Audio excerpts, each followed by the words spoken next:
Hello my dear friends, I hope I trust आप सब लोग अच्छे होंगे और एक्साइटेड होंगे। और आज का लेक्चर जो है वो काफ़ी इंपॉर्टेंट है और काफ़ी बच्चों के डिमांड पर लेक्चर मैंने बनाया आज का ये। तो दोस्तों, बच्चों का क्वेश्चन ये था कि सर ग्रामर का टाइप तो हम लोग पढ़ तो रहे हैं।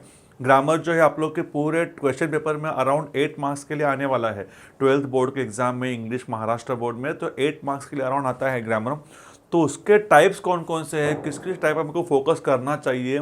सो लेट मी टेल यू, यहाँ पर पूरे पिछले इतने सालों के सारे बोर्ड के पेपर्स, अलग अलग डिफरेंट क्वालिटीज़ के क्वेश्चन पेपर्स, जितने भी सेट्स है सारे जमा करके उसके बाद में से मैंने पूरा उनका जिस्ट जो है निचोड़ कर आप लोगों को मैंने आपके यहाँ पर सामने 30 टाइप्स ऑफ ग्रामर आप लोगों को यहाँ पर मैंने कलेक्ट किया हुआ है। यही टाइप के ग्रामर है जो बोर्ड में आप लोगों को आएंगे। आपको अगर ग्रामर का पूरा कलेक्शन चाहिए टाइप्स का तो ये आप लोग प्रिपेयर करेंगे, आपके ग्रामर में आउट ऑफ मार्क्स आएंगे। I give you my words. ठीक है दोस्तों, तो ये आपके सामने है ग्रामर के टाइप्स, इंपॉर्टेंट ग्रामर टॉपिक्स आपके यहाँ पे सामने रखे हुए हैं।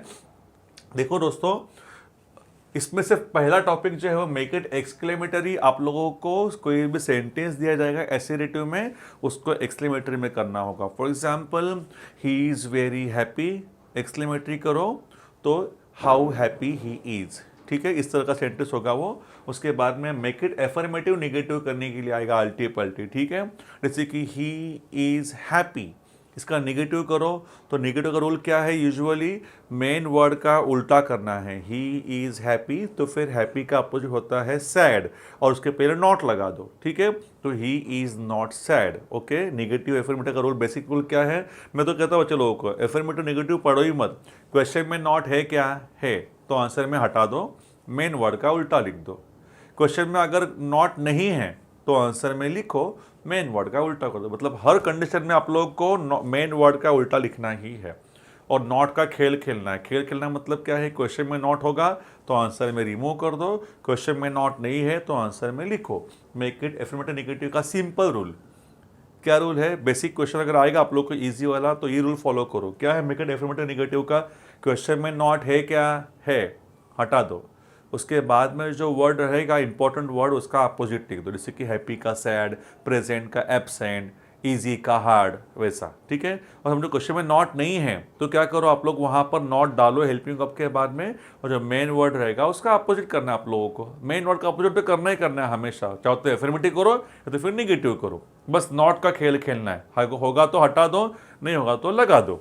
ठीक है, एफर्मेटिव निगेटिव सिंपल सेंटेंस अगर होगा इजी वाला तो। ठीक है, use of so that use करो। और जब आप लोग को सो दैट यूज करना होता है ना आपको सेंटेंस में, तो सेंटेंस में ऑलरेडी टू रहेगा तो टू का आपको हटाना पड़ेगा। ठीक है, जब टू हटेगा तो ये सेंटेंस आप लोग सो दैट यूज कर पाओगे। ठीक है, Rahul is too young to participate in the race.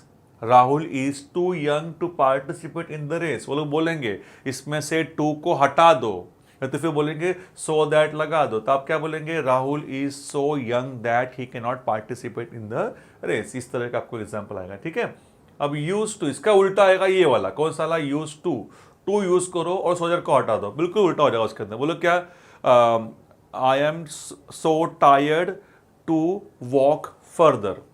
इसमें देखो क्या होगा, आई एम सॉरी, अभी यहाँ पे देखो क्या, यहाँ पे आपको टू लगाना है ना, और इसमें से सो दैट को हटाना पड़ेगा। वो लोग ने कहा ना टू लगाओ, मतलब इसमें से क्या हटाओ, सो दैट। तो फिर क्या समझो, एग्जाम्पल है आई am so tired that I can not walk any further. Okay, I am so tired that I can not walk any further, इसमें से सो दैट हटा दो, क्या बोलेंगे आप लोग, I am too tired to walk any further. Okay, वैसा हो जाएगा। एंटोनिम सिनोनिम, एंटोनिम मतलब क्या है, अपोजिट वर्ड्स लिखो दिए हुए वर्ड्स के। सिनोनिम मतलब सिमिलर मीनिंग वाले वर्ड लिखो। ठीक है, सेम मीनिंग वाले वर्ड लिखने हैं आपको यहाँ पर। मॉडल ऑफ का हमारा वीडियो हो चुका है, आप लोग को वही आएगा, will would shall should can could may might must वाला। जेरंड आईएनजी, जो वर्ड सेंटेंस दिया गया उसमें जो वर्ड रहता है वर्ब में आईएनजी रहेगा, दैट इज जेरंड होता है। इन्फिनिटिव मतलब क्या है, टू उसके आगे वाला वर्ब का first form, that is infinitive. ठीक है, ये आप लोग का एग्जाम में आएगा।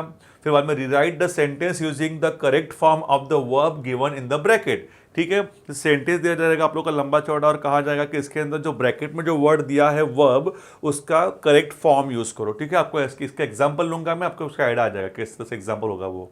Okay, make it simple compound complex, simple compound complex. बच्चे लोग मुझे पूछे कि सर सिंपल कंपाउंड कॉम्प्लेक्स कैसे पहचानना है, तो दोस्तों आपको बता दिया मैंने ऑलरेडी। सिंपल को पहचानते हैं जब उसके अंदर कोई भी कोऑर्डिनेटर नहीं होंगे, वो 7 वर्ड्स, कोई भी सबऑर्डिनेटर नहीं होंगे, वो 50 वर्ड्स। जब कोऑर्डिनेटर भी नहीं है, सबऑर्डिनेटर भी नहीं है, वो सेंटेंस सिंपल है। कंपाउंड कैसे पहचानते हैं, जब दो क्लॉजेस को जोड़ने के लिए वहां पर कोऑर्डिनेटर्स होंगे, 7 वर्ड्स, फैन बॉयज है ना, फॉर है, एंड है, नॉर है, बट है, और है, येट है, सो है। ये सारे वर्ड जो है ना, अगर वो नहीं है सेंटेंस में दोनों को जोड़ने के लिए तो फिर वो सिंपल, तो फिर कॉम्प्लेक्स होगा। लेकिन अगर वो है सेंटेंस में जोड़ने के लिए मतलब वो कंपाउंड सेंटेंस है। कॉम्प्लेक्स कैसे पहचानेंगे, कॉम्प्लेक्स में दो क्लॉजेस को जोड़ने के लिए वहां पर होंगे सबऑर्डिनेटर्स, 50 वर्ड्स है वो, तो 50 कौन से वर्ड्स है, सारे WH वर्ड्स होंगे, वो, वेयर, विच, व्हेन, व्हाई, वो, हाउ मेनी, हाउ मच, सब या तो फिर दो, अल दो, इफ, अनलेस, ठीक है। ये सारे वर्ड जो है ये सब क्या है, ये सब ये सबऑर्डिनेटर्स है। अगर वो सेंटेंस में दिखाई दिए तो समझ लो कि सेंटेंस कौन सा है, वो कॉम्प्लेक्स सेंटेंस है, ठीक है। इसी तरह से आप लोगों को अगर कंपाउंड सेंटेंस बनाने के लिए बोला है तो फिर कोऑर्डिनेटर्स यूज करो। सेंटेंस अगर कॉम्प्लेक्स में दिया हुआ है, उन्होंने कहा कि कंपाउंड बनाओ, तो कॉम्प्लेक्स दिया हुआ है तो उसमें से मैं सबऑर्डिनेटर हटा दूंगा, उसमें कोऑर्डिनेटर डाल दूंगा, बन जाएगा कंपाउंड। इसका मेरा वीडियो देखो आप लोग, ठीक से वीडियो देखोगे तो आपको आइडिया आ जाएगा कि किस तरह से ट्रांसफॉर्म करना है करके वो, ठीक है। If I go into much detail ना, मोर डिटेल ना, then you will get confuse कि सर बहुत ही इंट्रिकेट हो रहा है करके। तो I will not go into much difficult process, बस इतना याद रखो, कोऑर्डिनेटर डाल दिया दोनों के बीच में तो फिर वो कंपाउंड बन गया, डाल दिया सबऑर्डिनेटर, उसमें क्या बन जाएगा, वो लोग बन जाएगा कॉम्प्लेक्स सेंटेंस, ठीक है। ये देखो एसेरेटिव, इंटरोगेटिव, इंपेरेटिव, एक्सक्लेमेटरी, ये हम लोग को 7th स्टैंडर्ड से है।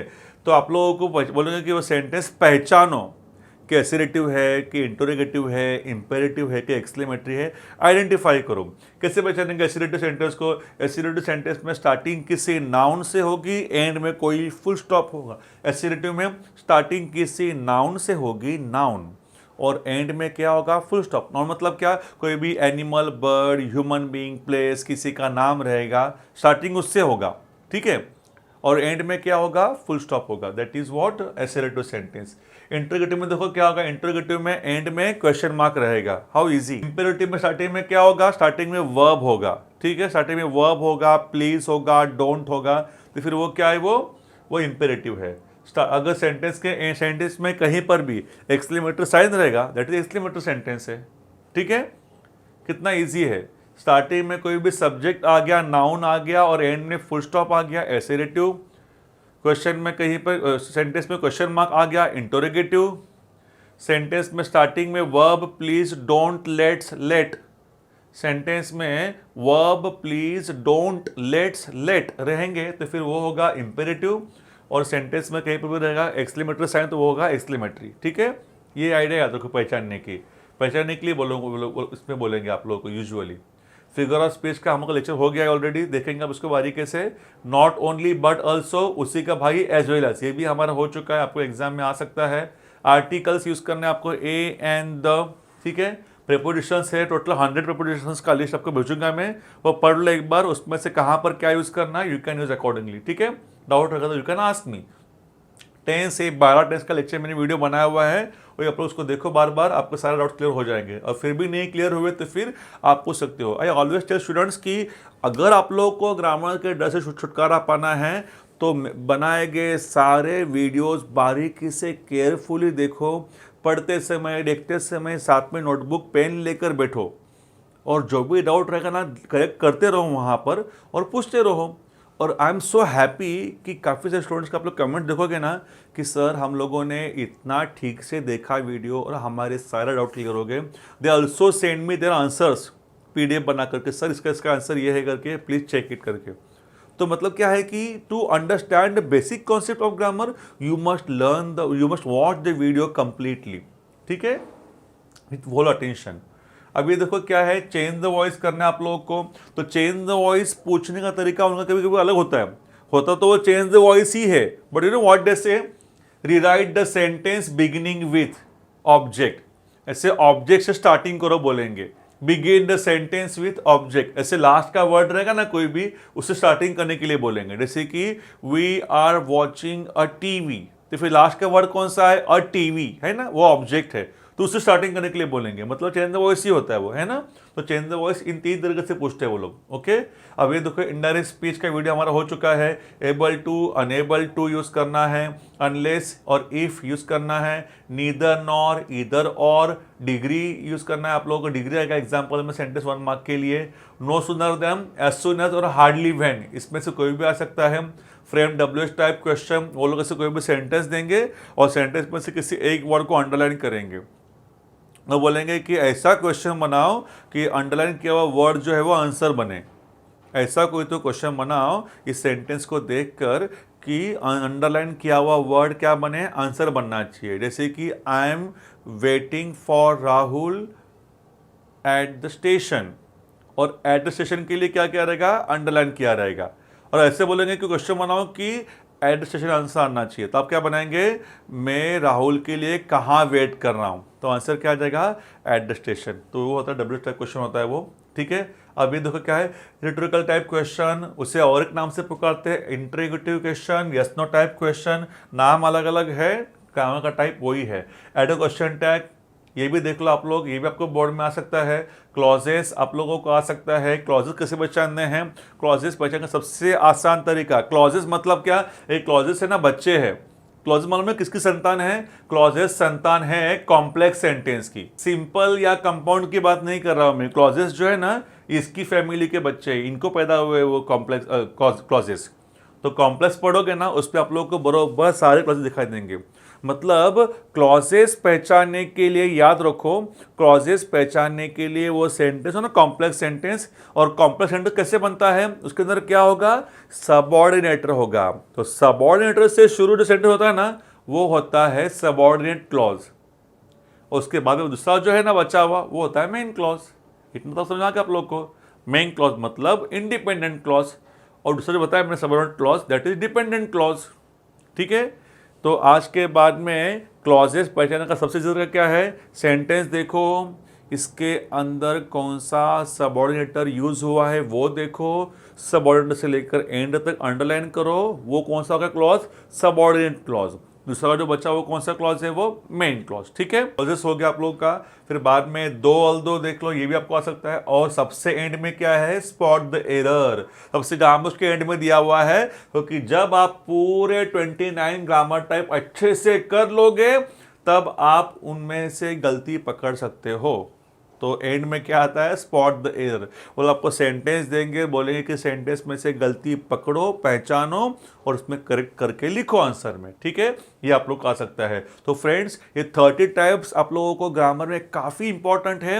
आप लोगों को जो भी क्वेश्चंस आएंगे इसी में से ऑलमोस्ट आ जाएंगे, इसी क्वेश्चन से तैयार कर लो, जहाँ जहाँ से मिले उसके सारे जमा कर दो मटेरियल, प्रिपेयर करो, स्टडी करो, लर्न करो, बाय हार्ट करो, और फिर समझ में नहीं आएगा आप लोगों को पूछो, we are there to help you out. Okay friends, take care, all the best.